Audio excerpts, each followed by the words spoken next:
প্রিয় শিক্ষার্থী বন্ধুরা, আসসালামু আলাইকুম ওয়া রাহমাতুল্লাহি ওয়া বারাকাতুহু। আমি মোহাম্মদ নুরুল হক নান্দিয়া শেখগঞ্জ আদর্শ দাখিল মাদ্রাসার অনলাইন ক্লাসে জানাচ্ছি সকল ছাত্রছাত্রীদেরকে অভিনন্দন। প্রিয় শিক্ষার্থী বন্ধুরা, আজ আমরা বাংলাদেশের জন্মের 50তম বছর উদযাপন করতে যাচ্ছি। সে বছরে আমি আজকে আমার অনলাইন ক্লাসে স্বাগতম জানাচ্ছি ষষ্ঠ শ্রেণীর শিক্ষার্থী বন্ধুদেরকে। প্রিয় শিক্ষার্থী বন্ধুরা, আমি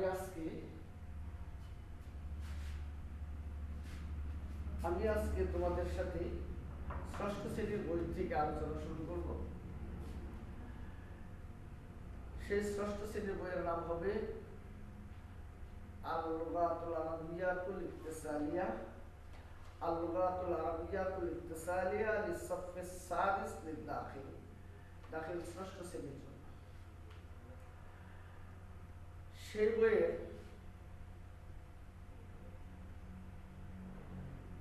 সেই ষষ্ঠ শ্রেণীর যে বইটা আল-লুগাতুল আরাবিয়াতুল ইত্তিসালিয়া, বইটা কিভাবে বিন্যস্ত করা হয়েছে, কিভাবে সাজানো হয়েছে, এই প্রসঙ্গে তোমাদের সাথে প্রথম একটু আলোচনা করে নিই। প্রিয় শিক্ষার্থী বন্ধুরা, দেখো তোমাদের এই বইটাকে 20টি পাঠে বিভক্ত করা হয়েছে। পাঠ 20টি, ইশরুনা দারসান, 20টি পাঠ, ইশরুনা দারসান 20টি পাঠ রয়েছে, 20টি পাঠ রয়েছে, 20টি পাঠকে দুই ভাগে বিভক্ত করা হয়েছে। 20টি পাঠকে দুই ভাগে বিভক্ত করা হয়েছে। প্রথম ভাগে রয়েছে 2টা ফসলে বিভক্ত করা হয়েছে।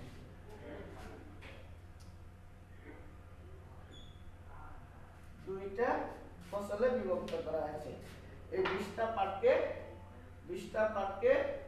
2টা ফসলে বিভক্ত করা হয়েছে, 2টা পরিচ্ছদে বিভক্ত করা হয়েছে। ফসল মানে পরিচ্ছদ। 2টা ফসলে বিভক্ত করা হয়েছে, অর্থাৎ 2টা অংশে বিভক্ত করা হয়েছে। 20টা পাঠকে 2টা অংশে যখন বিভক্ত করা হয় তখন প্রতি অংশে 10টি করে পাঠ পড়ে। সুতরাং প্রথম ফসলে আছে কি আশারাতা, প্রথম পাঠের মধ্যে আছে কি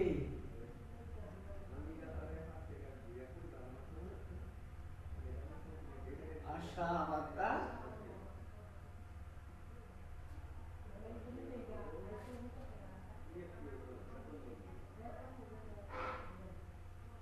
দুরুসি, আশারাতা দুরুসি।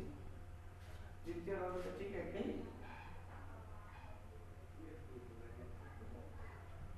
আশারাতা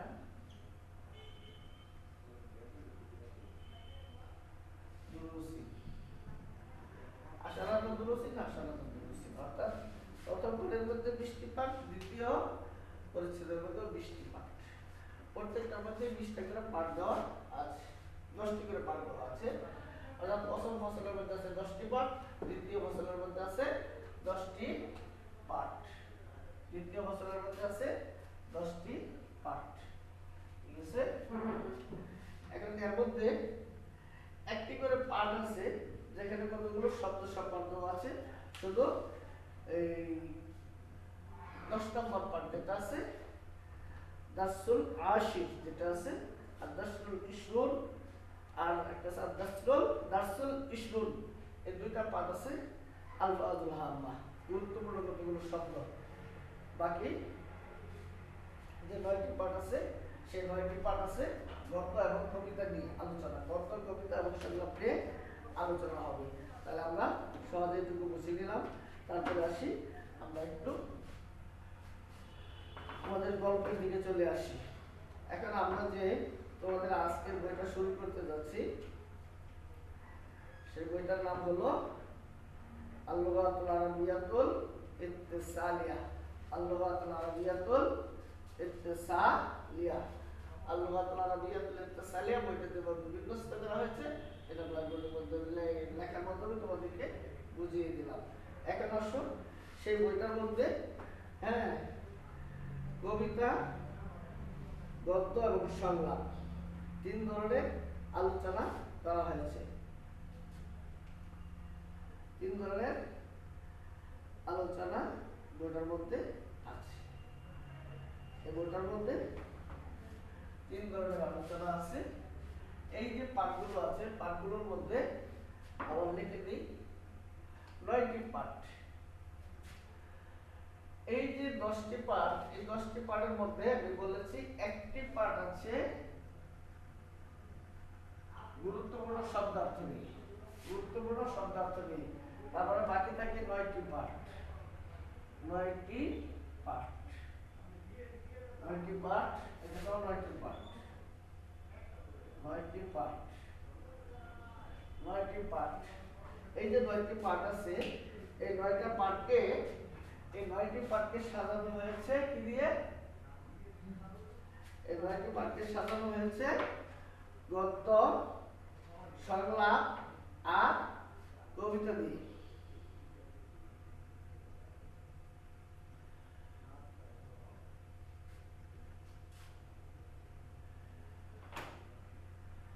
এখন এই 9টি পাঠকে যদি আমরা সব বিন্যস্ত করতে চাই, তাহলে দেখা গেছে প্রথম ফসলের 3টি পাঠ। প্রথম ফসলের 1 নং পাঠে আছে প্রথম পাঠ নসর,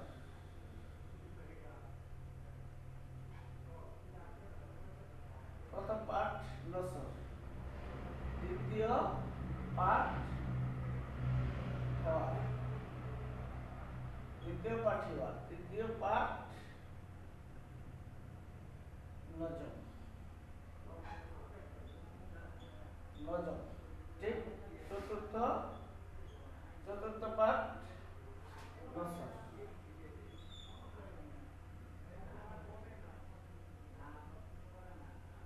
নসর। পঞ্চম পাঠ হবে হেওয়া, ষষ্ঠ পাঠ হবে, ষষ্ঠ পাঠ হবে নজম,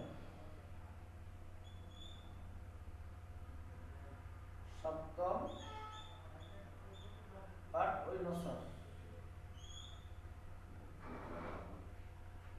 অষ্টম হেওয়া, আর নবম হবে নজম,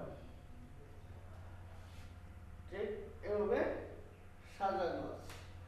অর্থাৎ প্রথম পাঠে আছে নসর, অর্থাৎ একটা গল্প, দ্বিতীয় পাঠে আছে একটা সংলাপ, তৃতীয় পাঠে আছে একটা কবিতা, চতুর্থ পাঠে একটা সংলাপ গদ্য, পঞ্চম পাঠে একটা সংলাপ, ষষ্ঠ পাঠে একটা কবিতা, সপ্তম পাঠে একটা গদ্য, অষ্টম পাঠে একটা সংলাপ, নবম পাঠে একটা কবিতা, আর সর্বশেষ দশম পাঠে কতগুলো গুরুত্বপূর্ণ শব্দের অর্থ। প্রিয় শিক্ষার্থী বন্ধুরা, তাহলে প্রথম পাঠে যেহেতু একটা গল্প, তাহলে আমরা সেই গল্পের শিরোনামটা জেনে নিই এবং সেখানের পাঠ পর্যালোচনা আমরা আগেই জেনে নিই। প্রিয় শিক্ষার্থী বন্ধুরা, তোমরা যেহেতু প্রথম ষষ্ঠ শ্রেণীতে অংশগ্রহণ করেছ, এই জন্য তোমাদেরকে আরবি ক্লাসে জানাই আবারও অভিনন্দন, আবারও স্বাগত।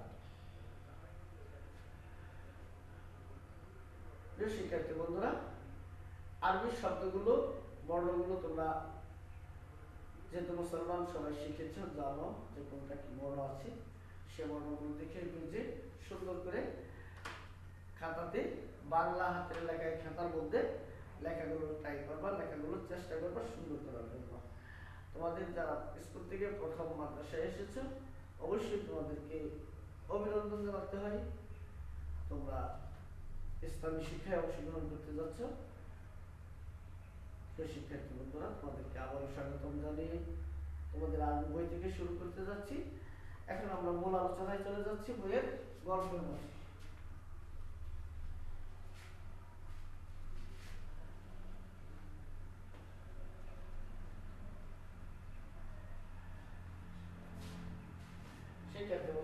সরাসরি আমরা আমাদের আজকে কি আলোচনা করতে চাই। একটা জিনিস, আমরা যেহেতু ষষ্ঠ শ্রেণীতে আসছি এবং মাদ্রাসায় লেখাপড়া করতে যাচ্ছি, এই জন্য আমাদের কিন্তু সর্বপ্রথম আমাদের আসলকে চিনতে হবে। আমরা কোথায় ছিলাম বা ছিলাম না, কোথায় থেকে আসলাম আবার কোথায় চলে গেলাম, কেন আসলাম, কিভাবে আসলাম, আমাদের চারপাশে এত সুন্দর, এত কিছুর আয়োজন, এত কিছুর সমারোহ, সেটাই বা কি, কোথায় থেকে আসলো, এগুলো কিন্তু আমাদের অনেক জানার বিষয়। তাই আমরা যদি সেগুলো জানি, আমাদের শিক্ষার শুরুতেই আমরা সেই জিনিসগুলো জানি। এই জন্য লেখক তার বইয়ের মধ্যে প্রথম গল্পটাও ঠিক ওই রকম শিরোনামই টেনেছেন, দেখি মারিফাতুল্লাহি বিল খালক, মারিফাতুল্লাহি বিল খালক, মারিফাতুল্লাহ, মারিফাতুল্লাহ পরিচয়। আর আল্লাহ, আমরা যেহেতু মুসলমান সবাই, পৃথিবীর সবাই জানে আল্লাহ। মারিফাতুল্লাহ, আল্লাহর পরিচয়। আমাদের এই গল্পের আলোচনা প্রথম শুরুতেই, বইয়ের শুরুতেই শিরোনাম টেনেছেন লেখক মারিফাতুল্লাহ, আল্লাহর পরিচয়। এখন আল্লাহর পরিচয় কিভাবে? বিল খালকি, বিল খালকি, সৃষ্টি দিয়ে, সৃষ্টি দিয়ে স্রষ্টার পরিচয়। গল্পের শিরোনামের অর্থ হবে সৃষ্টি দিয়ে স্রষ্টার পরিচয়। আমরা যে সৃষ্টি জগতে বাস করতেছি, এত কিছুর সমারোহ, সৃষ্টি জগৎ, এত কিছুর আয়োজন কে করেছেন, কেন করেছেন, সেগুলোর দিকে যদি আমরা গবেষণা করি, তাহলেই হয়তো আমরা আল্লাহর পরিচয় পেয়ে যাব। তাই আমরা যদি এই গল্পটা ভালো করে পড়ি, তাহলে মোটামুটি আমরা বুঝে দিতে পারবো যে আল্লাহ তাআলা আছেন। উনি দায়ী, অতীতে ছিলেন, এখনো আছেন, ভবিষ্যতেও থাকবেন। আল্লাহ না হলে আমাদের সুখ দুঃখ, আমাদের সুখ কখনো আসতো না, থাকতো না এই সুন্দর পৃথিবী, ধ্বংস হয়ে যেত এই দরা। সুতরাং আমরা এই বই পাঠ শেষ করলে আল্লাহর পরিচয় জেনে যেতে পারবো, জেনে যেতে পারবো খাল, বিল, নদ, নদী, সেগুলোর উৎপাদন কোথায় থেকে হয়েছে, আর সেগুলো কিভাবে বহমান আছে চিরদিন, আর কিভাবে সূর্য উদিত হয়, কিভাবে চন্দ্র ছোট হয়, বড় হয়। এই সমস্ত জিনিসের আলোচনা নিয়েই আজকে তোমার এই আলোচনা, প্রিয় শিক্ষার্থী বন্ধুরা। তাহলে আমরা আজকের পাঠ শিরোনাম পেয়ে গেছি মারিফাতুল্লাহ,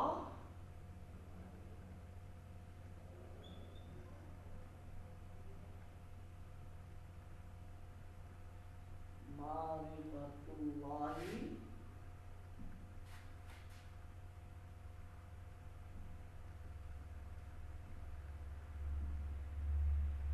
বিল খালকি, মারিফাতুল্লাহি বিল খালকি, এটা হলো আজকের পাঠ শিরোনাম। মারিফাতুল্লাহি, মারিফাতুল্লাহি, মারিফাতুল্লাহি বিল খালকি, সৃষ্টি দিয়ে স্রষ্টার পরিচয়। এই হলো আজকের পাঠ শিরোনাম। ইন্নাল্লাহ সুবহানাহু ওয়া তাআলা খালাকাল খালকা ওয়া জাআলা লাহা নি'মান কাসীরাতান লিয়াবকা ফিদ দুনিয়া বিল ইসরি ওয়াস সাহুলা।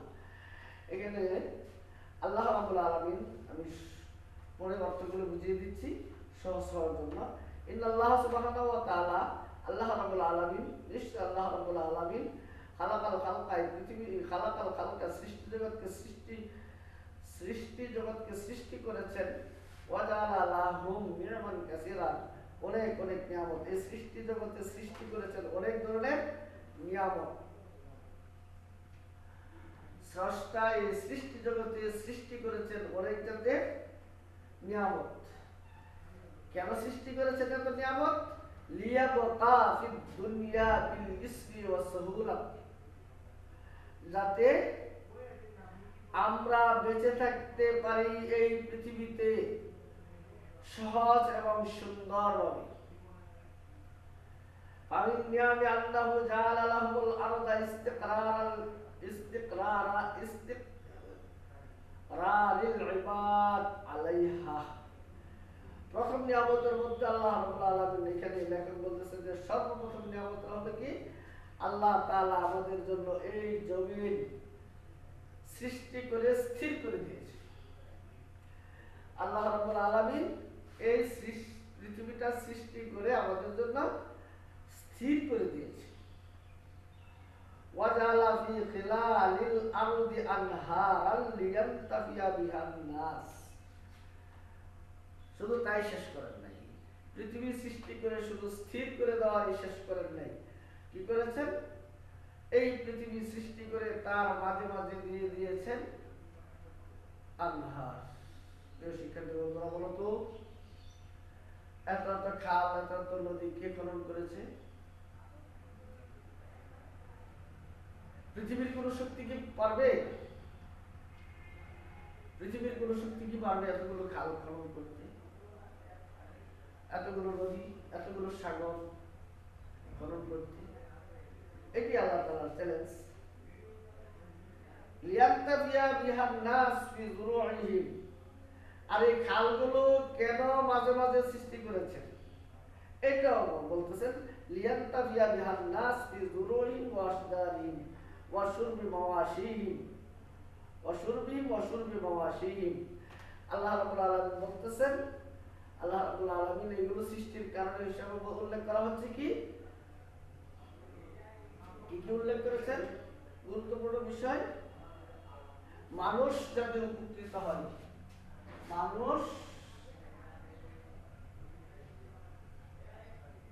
মানুষ উপকৃত হবে,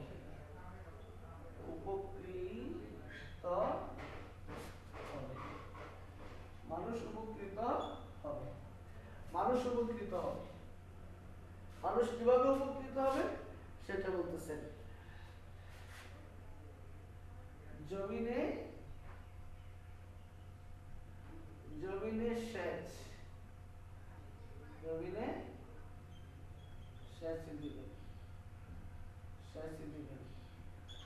সেচ দিবেন।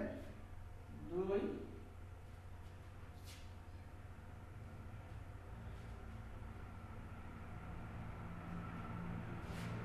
গাছে পানি দিবেন।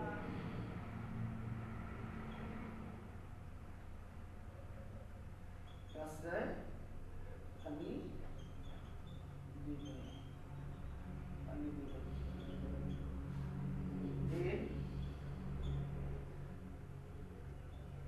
নিজেরা পান করবে এবং তাদের গৃহপালিত বন্য সকল প্রাণী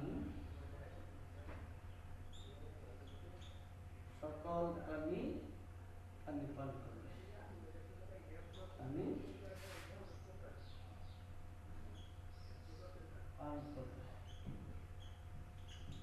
সকল পানি পান করবে। এইগুলো হলো এই মাঝে মাঝে খাল খনন করার উপকারিতা। মাঝে মাঝে যে খাল দিয়েছেন আল্লাহ রাব্বুল আলামিন, সেগুলো উপকারিতা হলো এই। ওয়াজালা ফিল আরদি জিবালান তুরসিহা ওয়া তুসবিতুহা লিআল্লা তামিদা ওয়া তাকুনু আওতাদান লাহা।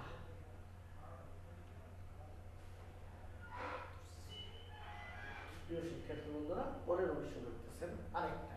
এটা তো বলছে যে মানুষ একটা উপকার, খাল বিল নদ নদী দিয়ে কিভাবে উপকৃত হয় সেটা। আরেকটা উপকারের কথা এখানে বলা হচ্ছে, সেটা হলো কি, আল্লাহ রাব্বুল আলামিন জমিনের মাঝে পাহাড় সৃষ্টি করে দিয়েছেন। এই জমিনের মধ্যে কি পাহাড় সৃষ্টি করে দিয়েছেন। কেন জমিনের মাঝে পাহাড় সৃষ্টি করে দিয়েছেন? কেন সৃষ্টি করে দিয়েছেন?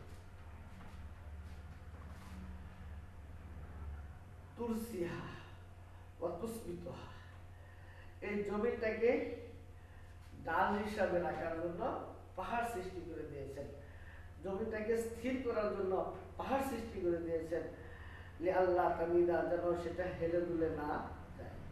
অর্থাৎ পানির উপরে পৃথিবীটা যখন নড়াচড়া করত, তখন সেটাকে পাহাড় দিয়ে চাপা দিয়া সেটাকে স্থির করে দিয়েছেন, যাতে সেটা প্যারাগ হিসাবে কাজ করতেছে। সেই পৃথিবীর কি, সেই পৃথিবীতে পাহাড় পর্বতগুলো প্যারাগ হিসাবে কাজ করতেছে। ومن نعم الله ومن نعمه تعالى أن جعل بين البحر المال وبحر العذب حاجزا يمنع من اختلاطها। শিক্ষার্থী বন্ধুরা, সেখানে উপকৃত হিসাবে আরো একটা জিনিস বলছেন যে আমরা জানি পৃথিবীতে যত ধরনের পানি আছে, সকল পানি দুই ভাগে বিভক্ত। কিছু পানি আছে মিঠা পানি, আর কিছু পানি লোনা পানি। যে লোনা পানিতে শুধু ইলিশ ছাড়া কিছু পাওয়া যায় না, যে পানিটা কি মানুষের মিঠা পানির মতন উপকার করে না, মিঠা পানির মতন উপকার করে না, সেই লোনা পানি আর সেই মিঠা পানি আজ পর্যন্ত কোনোদিন এক হয়নি। সেটা আল্লাহ রাব্বুল আলামিন আলাদা করে রেখেছেন। এটাই বলছেন একটা আল্লাহ তাআলার নিয়ামতের মধ্যে একটা, যে আল্লাহ তাআলা কোনো পর্দা ছাড়া, কোনো বেড়া ছাড়া, কোনো পর্দাবিহীন লোনা পানি এবং মিষ্টি পানিকে আলাদা করে রেখে দিয়েছেন এক নদীতেই, কিন্তু একটা একটার সাথে মিশে যাচ্ছে না। এটা আল্লাহ তাআলা বড় একটা নিয়ামতের মধ্যে আরেকটা। ومن نعمه تعالى أنه يكشف البلاء والشر عن العباد ويجيب إذا دعوا عند استواء الضرر ويمد لهم بالرزق ويرسل إليهم النعم। ঠিক এরকম আল্লাহ তাআলা নিয়ামতের মধ্যে আরেকটা নিয়ামত বলতেছেন যে মানুষ যখন কষ্টে এবং বিপদে পড়ে যায়, তখন মানুষকে সেই কষ্ট এবং বিপদ থেকে, যখন মানুষ আল্লাহ তাআলার কাছে দোয়া করেন, আল্লাহ তাআলা সেখান থেকে মুক্তি দিয়ে থাকেন। এবং যখন তাদের রিজিক অবমরণ হয়ে যায়, রিজিকও দিয়ে থাকেন। এরকম ভাবে অনেকগুলো উপকারের কথা এখানে বলা হয়েছে। যাই হোক, আমরা এখন সাহিত্য নিয়ে কিছু আলোচনা করি। আমরা এই গদ্য থেকে কিছু শব্দ নিয়ে আলোচনা করি, শব্দ বিশ্লেষণ করতে যাচ্ছি। এখন আমরা কিছু শব্দের বিশ্লেষণ করবো। এখন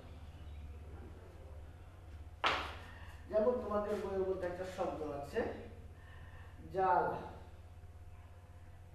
সহজ সহজ কয়েকটা শব্দ।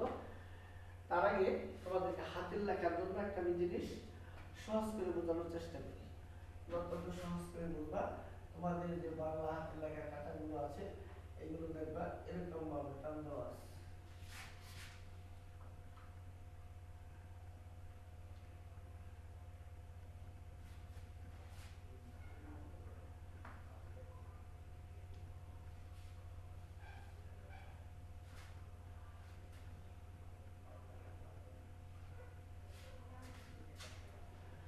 হাতের লেখার খাতাগুলো হবে লেখা টানা আছে।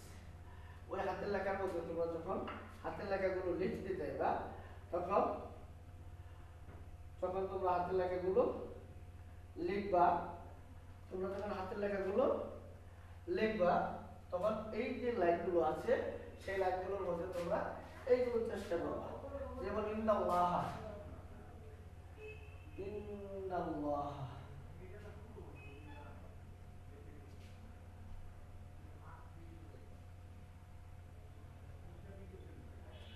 ইন্নাল্লাহ সুবহানাহু। দেখো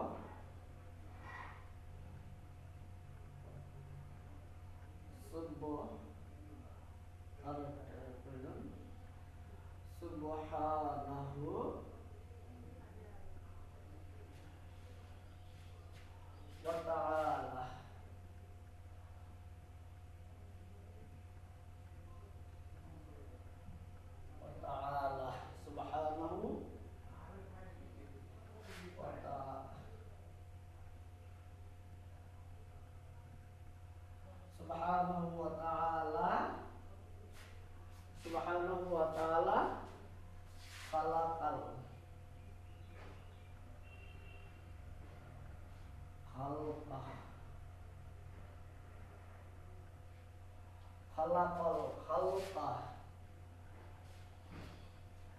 খালাকাল খালকা, খালাকাল খালকা, ওয়াজআলা লাহু,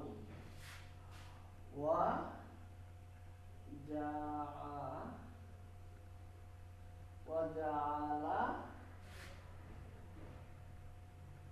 লাহুম, ওয়াজআলা লাহুম নি'মান, নি'মান,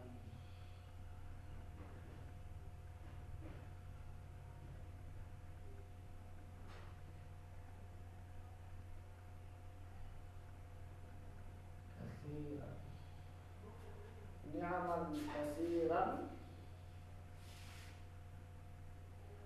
লিয়াবকা,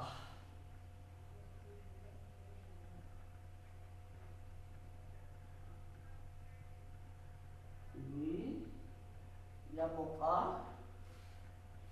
ফিদ দুনিয়া,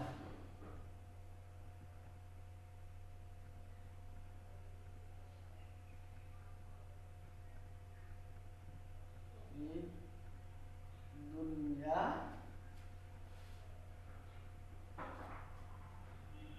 বিল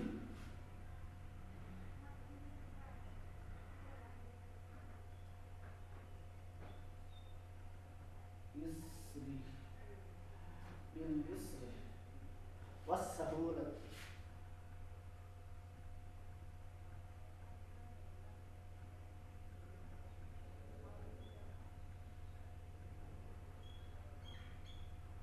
ওয়াসসাহুলাতি। বাস, প্রিয় শিক্ষার্থী বন্ধুরা, এখন এই যে আমি হাতের লেখাটা লিখলাম, দেখো কোন অক্ষরগুলো আমার আঁকের নিচে চলে গেছে আর কোন অক্ষরগুলো আঁক দিয়ে রেখা দিয়ে চলেছে। কিছু অক্ষর আছে রেখা দিয়ে চলেছে, কিছু অক্ষর আছে যেরকম ইয়ান, এটা রেখা চলে গেছে, নিচে চলে গেছে, আর মাথাটা উপরে চলে গেছে, দালের মাথাটা উপরে চলে গেছে, আর আমার একটা নিচে চলে গেছে, ওয়ের মূল মাথাটা উপরে নিচে হলো, নিচের অংশটুকু পাওয়াটা উপরে চলে গেছে, লাভ উপরে, নুনটা রেখাগুলো উপর দিয়ে আইনের মাথাটা উপরে উঠে গেছে, নুনটা লিখলাম রেখার মাঝখানে দিয়ে, সিনের দাগগুলো শুধু রেখার উপরে উঠবে, নাহলে রেখা দিয়ে চলে গেছে। এই জন্য রেখাগুলো ফলো করে তোমাদের লিখতে হবে, তাহলে হাতের লেখাগুলো অতি সহজেই সুন্দর করতে সক্ষম হবে। যাই হোক, আমি এখন এই যে অংশটা এখানে লিখলাম, এখান থেকে কয়েকটা শব্দের বিশ্লেষণ তোমাদেরকে আমি করে দেখাচ্ছি। যেমন আসো, জালা, একটা শব্দ পেয়ে গেলাম জালা। জালা এটা ফেলে মাঝি, এটা ফেলে মাঝি, এটা ফেলে মাঝি, এটা কি ফেলে মাঝি। কেন বুঝলাম? তোমরা হয়তো আরবি দ্বিতীয় একটা বই পড়বে, সেই বইয়ের মধ্যে মিজান নামের যে বইটা আছে, ওই মিজানের বইয়ের মধ্যে আছে পালা, পালা, পালো,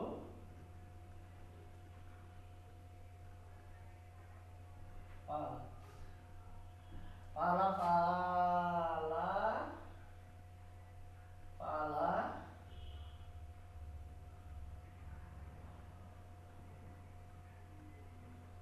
পালা। এই যে জিনিসটা আছে, এটা একটা মানদণ্ড, এটা একটা মানদণ্ড। এটার উপরে ভিত্তি করে তোমাদেরকে সাজাতে হবে, এটার উপরে ভিত্তি করেই তোমাদেরকে শিকাগুলো চিনতে হবে। যে পালা ঠিক জালার সাথে মিলে গেছে, পালা আর জালা এক ধরনের শব্দ, সুতরাং এটার যে শিখা আছে এটা ওই শিখাই চলে যাবে। ঠিক এরকম খালাকা, ওই যে আমরা খালাকা যদি যাই তাহলে পালার সাথে মিলে, এটা মিলে মাঝি, ওটা মিলে মাঝি, এই জন্য এটা এটার সাথে মিলে গেছে, এই জন্য সেটা মিলে মাঝি হবে। যাই হোক, শব্দ বিশ্লেষণ আজকে বেশি করলাম না, যেহেতু তোমরা ষষ্ঠ শ্রেণীতে নতুন বর্ষ আগমন করতেছো। আমি যে অংশটুকু আজকে তোমাদের পাঠ দিলাম, বিশেষ করে হাতের লেখাটা তোমরা বাড়িতে ন্যূনতম প্রত্যেক দিন এক পৃষ্ঠা তো লিখবেই, এক পৃষ্ঠা অবশ্যই লিখতে হবে। তার চেয়ে বেশি 2 পৃষ্ঠা লিখলে ভালো, তার চেয়ে বেশি লিখলে সেটা তোমাদের জন্য অতি উত্তম হবে। প্রিয় শিক্ষার্থী বন্ধুরা, আজকে আমি নান্দিয়া সেনগন আদর্শ দাখিল মাদ্রাসার অনলাইন ক্লাস থেকে তোমাদের কাছ থেকে বিদায় নিচ্ছি। আশা করি তোমরা ভালো থাকবে, ভালোভাবে লেখাপড়া করবে এবং ডিজিটালের এই যুগে কোনো ধরনের নেশা জাতীয় বস্তুর সাথে সংযুক্ত হবে না এবং বর্তমান পৃথিবীতে সবচেয়ে বেশি মহামারী আকারে যেটা ধারণ করেছে মদ বা নেশা জাতীয় বস্তু এবং সর্বোপরি নেটের গেম, এই ধরনের খেলার মধ্যে তোমরা আসক্তি হবে না। আশা করি তোমরা সুনাগরিক হয়ে বড় হয়ে দেশের জন্য কিছু করবে, সেই প্রত্যাশা রেখে সেই কামনা করি আজকের অনলাইন ক্লাস থেকে তোমাদের কাছ থেকে বিদায় নিচ্ছি। আল্লাহ হাফেজ।